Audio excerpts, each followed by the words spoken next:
Magandang araw gabi po sa inyong lahat. Pati na rin po sa inyo, Sir Dan. Tawagin niyo akong Jose. Sa ngayon ay 56 na po ako. Isang ama. Siyempre may mga apo na rin. Kung tutuusin ay matagal ko nang gustong kalimutan yung isang bahagi ng buhay ko. Pero habang tumatanda ako, pakiramdam ko ay lalo nga akong hinihila pabalik ng mga alaala. Hindi ko aakalaing maisusulat ko ito. Pero naisip ko rin na baka ito na nga yung huling pagkakataon ko para maibahagi ito. Dahil napapansin ko, kakaunti na lamang yung mga nakakaalala sa mga lumang kwento ng mga baryo. Marami nga rin yung nagsasabi na katang-isip lang daw yung mga aswang. Gawa-gawa lamang daw ng mga matatanda para takutin yung mga bata. Pero ako, hindi ko na kailangang patunayan pa dahil nakita ko yun mismo. Tuwing madaling araw, lalo na kapag tahimik yung paligid at malamig yung hangin, bumabalik pa rin sa isipan ko yung gabing yon. Ang mapulang mata, ang halakhak na parang galing sa impyerno. At syempre, yung apoy na hindi ko naman sinasadyang naging sandata ko nga laban sa kanya. Ang karanasang ito ay naganap noong dekada 80 sa aming baryo sa Mindanao. Isang baryo na noon ay malayo pa sa kaunlaran. Walang kuryente, walang sementadong mga kalsada. Kasera lamang yung gamit namin noon sa gabi. Gumagamit rin kami ng kalabaw sa bukid. At yung mga bahay ay yari pa sa kahoy at pawid. Sa ganong lugar, ang dilim ng gabi parang may sariling buhay. Tila ba nilalamon ka kung maglalakad ka ng mag-isa. At doon nga sa gitna ng katahimikan, nakasalubong ko yung isa sa pinakanakakatakot na nilalang na hinding-hindi ko malilimutan habang ako'y nabubuhay sa mundong ito. Bata pa man po ako noon, mga 18 pa lamang. Sa edad po na yun ay puno rin ako ng tapang at pakiramdam ko'y kaya ko yung lahat. Madalas ako noong gabihin sa panghuhuli ng isda kasama yung pinsan kong tawagin nating Ramon. Mahilig kaming magtampisaw sa ilog noon at kung minsan ay nauuwi pa nga sa inuman kasama yung mga kaibigan sa may tabing bukid. Pero madalas ako noong pagalitan ng tatay ko. Jose, kapag nararamdaman mong lumalamig na yung hangin at biglang tumahimik yung mga kuliglig, umuwi ka na. May gumagala sa baryo nitong mga nakaraan, isang lalaking aswang umano. Mabagsik daw at hindi raw namimili kung hayop ba o tao yung kanyang bibiktimahin. Wika pa nga ng tatay ko noon. Bata pa ako noon ay likas na matigas yung ulo ko. Sa isip ko pa, baka kwento lang yun para pigilan akong magpuyat o maglakwatsa. Pero ramdam ko rin po minsan noon yung takot ng matatanda. Lalo na kapag may mga alagang hayop na bigla na lamang nawawala. O may mga batang nagkakasakit ng wala namang dahilan at parang hindi na gumagaling. Palagi nilang sinasabi noon na inaswang. Minsan ay naririnig ko rin yung mausapan ng mga matatanda sa tindahan ni Aling Petra. Ang sabi nila, may lalaking aswang umano na gumagala tuwing gabi.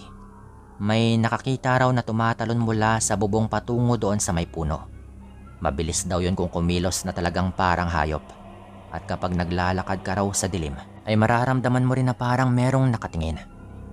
Pero bilang kabataan, hindi ko yun gaanong pinansin. Hanggang dumating nga yung isang gabing nagbago ng lahat. Isang gabi nga noon, galing kami ni Ramon doon sa may ilog. May dala kami noong mga tilapia at hito sa sako. Nahuli po namin yon gamit yung lambat. Nagpaiwan ito sa bahay ng kasintahan niya para magpahinga. Kaya't umuwi nga muna ako noon ng mag-isa. Mga alas 9 pa lamang po yun ng gabi. Siyempre, napakadilim na yung daan. Tanging maliit lang nagkasera yung gabay ko noon sa aking dinadaanan. Ang daan ko pa uwi ay makipot. Maraming mga kawayan at matatangkad na mga puno ng mangga at niyog sa gilid. Ang lupa ay basa siyempre dahil medyo malambot. Dahil sa umulan nga nung araw na yon. Napakatahimik rin ang paligid. Nasa totoo lang ay parang mas tahimik sa normal kapag naglalakad akong mag-isa doon ng ibang mga araw. Dati kasi maririnig ko pa yung mga kuliglig, pati yung mga palaka. At mga kung ano-anong ibon sa gabi. Pero nang gabing ito ay wala. Ang naririnig ko lamang ay mga yapak ko sa putik at yung hingal ko sa pagbitbit ng mabigat na sako. Hanggang sa bigla nga po kung merong narinig. Ani mo yung mga yapak na hindi galing sa akin. Mabigat, mabagal at kasabay po nun Isang mahinang bulong sa hangin na talaga namang pinanindigan ako ng balahibo. Jose. Ganoon po yung narinig ko noon. At grabe yung paninindig ng mga balahibo ko lalong-lalo na sa batok. Napalingon ako noon at sa ilaw ng gasera ay meron akong nakita. Isang lalaki po yun. Matangkad. Animoy payat pero matikas naman po yung tindig. Ang balat po niya ay parang napakaitim. Parang kulay abo. At ang buhok po niya ay magulo. At ang mga mata niya ay pula at kumikislap na parang apoy. Ang mga kuko ay mahahaba at matutulis na talaga namang parang kuko ng hayop. Ngumiti pa nga po ito. Isang ngising parang gutom na gutom. Magandang gabi, iho. Sabi pa nga po nito. Gabing-gabi na. Saan ka pupunta? Muli pa po nitong tanong. Hindi ako nakapagsalita at natigilan lang. Parang nakabaon yung mga paa ko noon sa lupa sa pakiramdam ko. Lumapit po ito. Mabigat yung kanyang bawat takbang. Naamoy ko yung dugo mo, Jose. Sariwa. Masarap. Wika pa nga po nito habang nakangiti.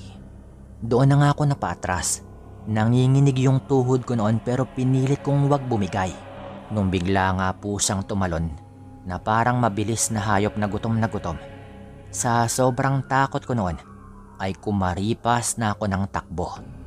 Naiwan nga yung sako na merong lamang mga isda. At gasera lamang yung hawak ko noon.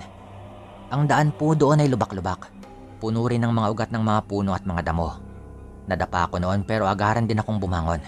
Sa likuran ko, naririnig ko yung malalakas na yapak at pati halakhak na parang galing sa kailaliman ng lupa. Hindi ka makakatakas, Jose. Sigaw pa nga po nito. Lumingon ako sandali noon. At nakita ko siyang nasa itaas ng puno. Mabilis na gumagalaw, parang paniki. Ang mga mata niya ay nakatutok lang sa akin noon. Sa dulo ng daan ay nakita ko yung maliit na kapilya ng baryo. Gawa lang po ito sa kahoy at pawid. May simpleng krus sa harapan. Dali-dali akong tumakbo doon. Pero bago pa man ako makapasok, bumagsak po siya mula sa itaas ng puno at hinarangan ako. Akin ka. Sabi pa nga po nito habang nakangisi. Umatake po ito at sa pagkataranta ko ay nadulas nga ako at nabitawan ko yung gasera. Tumapon po yon sa lupa at tumapon rin yung gas sa kanyang paa. Agad siyang sumigaw noon dahil nagliyab po yung kanyang paa. Isang malakas na hiyaw na parang hayop na nasusunog. Umalingaw-ngaw nga po agad yung amoy ng kanyang nasusunog na balat na parang kahinaan po niya yon. Hawak-hawak niya yung kanyang paa noon. At nanginginig po ito at nagngingit-ngit. Sinamantala ko na syempre yung pagkakataon. Dali-dali akong tumakbo noon papasok ng kapilya at niyakap ko yung krus. Doon nga po siya tumigil. Nagdarasal po ako noon ng malakas. At nakatanaw lang po siya mula sa labas na galit. Ngunit hindi po ito nakalapit. Nagdarasal ako noon ng ama namin na halos pasigaw na. Iniinda pa rin po niya yung kanyang nasunog na balat sa kanyang paa. Babalikan kita. At sa susunod, hindi ka na makakatakas. Sigaw pa nga po niya noon bago tuluyang naglaho sa dilim. Kaya rin pala niya ginawa yun dahil narinig ko rin mga ilang segundo pa na merong mga kalalakihang paparating. Humingi nga po ako ng tulong sa kanila noon pero medyo hindi sila naniniwala sa naging kwento ko. Hinatid naman po nila ako sa bahay noon. At syempre nagpasalamat na lang din ako. Kinabukasan, ikwento ko na nga kay tata yung lahat. Hindi ko kasi naikwento nung gabi dahil medyo nag-aalangan ako. Tahimik lang po ito ngunit ramdam ko yung bigat ng kanyang loob. Totoo nga, wika pa po nito. Siya nga yung aswang na matagal nang gumagala dito. Kaya lagi kong sinasabi sa'yo, huwag kang magpapagabi. Sambit pa nga ng tatay ko. At simula nga po noon, hindi na ako naglalakad ng mag-isa sa gabi. Kahit kailangan, sinisigurado ko muna na may kasama ako o kaya na may dalang malaking bolo para na rin pang proteksyon. Pero syempre hindi pa po doon nagtatapos yung lahat. Magkakasunod po noon yung kababalagan sa baryo. May baboy na natagpuang nakabulagta. Nabutas na rin yung tiyan at wala ng mga lamang loob. Meron ding kambing na bigla na lang naubusan ng dugo. May bata rin na nagkasakit ng maluba at namatay sa loob ng 2 araw. Ang sabi ng albularyo ulit noon, inaswang daw. Gabi-gabi, may naririnig yung mga tao na mabibigat na yapak sa kanilang mga bubungan. Ang mga aso ay tahol ng tahol, tapos biglang tatahimik na lang na para bang may nagpapatahimik sa kanila na labis nilang kinatatakutan. Ako po mismo noon, ilang ulit rin na naramdaman ko na may nakatingin sa akin mula sa dilim. Tuwing dadaan ako sa lugar na yon, parang may mga matang nagbabantay kahit na meron akong kasama. Makalipas po yung mga 1 buwan pa, may isang matanda po noon sa baryo yung nagkwento. Ayon sa kanya, ang aswang daw na lalaki ay dati raw pala naming kababaryo din. May pangalan po sa noon na tinawag nga po ng matanda na Felipe. Manginginom daw ito at palaway, at minsan daw ay may pinatay na kapitbahay sa gitna ng lasingan. Pagkatapos daw noon, bigla na lang daw itong nawala. Siyempre tumakas na rin at baka hulihin nga siya. Sabi ng mga matatanda, pinili raw niyang maging aswang kapalit ng kapangyarihan na kanyang makukuha. At mula daw noon, gabi-gabi na siyang gumagala at naghanap ng dugo. Meron daw kasing nakakita, at yun nga raw si Felipe, yung parehong lalaki na nakapatay noon ng isang kapitbahay, na ngayon ay nag-iba na nga ng pagkatao. Lumipas po yung mga taon noon at nagkaroon na rin ng kuryente sa baryo. May mga sementadong kalsada na rin sa wakas at marami na ring mga bagay na nagbago. Yung tungkol naman po doon kay Felipe, ay hindi na po namin alam kung saan na nga ba ito nagpunta. May nabalitaan kami noon doon sa kabilang baryo na meron na naman umanong inatake. At base nga sa kanilang deskripsyon, ay parang sakto rin ang sa kay Felipe. Na duda nga namin noon, ay baka siya rin yung naghahasik ng lagim doon sa kabilang baryo. Pero kami po sa aming baryo ay medyo natahimik naman po. Ngunit tuwing bumabalik nga po ako sa lugar na yon, parang nararamdaman ko pa rin siya. Kapag malamig po yung hangin at biglang nanahimik yung paligid, bumabalik pa rin po sa akin yung gabing yon. Ang kanyang mga mata at yung kamuntika na nga po niya akong mabiktima. Kung hindi lamang natapunan yung kanyang paa ng gaas noon mula sa gaserang nabitawan ko. Kahit nga po minsan parang naaamoy ko pa rin yung nasusunog nitong laman at yung tinig niya na talagang nakakapangilabot. Lalo na nga nung sinisigaw niya na hindi raw ako makakatakas sa kanya. Minsan din po kapag hating gabi, kapag nag-iisa akong naglalakad, pakiramdam ko ay nasa dilim pa rin po ito, nakasunod at naghihintay lang ng pagkakataon. Hindi ko alam kung baka dulot na po ito ng trauma mula sa naranasan ko kay Felipe. Pero talagang nararamdaman ko pa rin po yung mga ganito. Ito po yung karanasan ko noong dekada 80. Hindi ko hinihiling na paniwalaan ninyo ako. Lalo at alam kong marami pa rin sa inyo yung hindi nga naniniwala sa mga aswang. Pero sana magsilbi nga itong babala na may mga bagay sa mundong ito na hindi mo nakikita o hindi mo pa naranasan, ngunit totoo.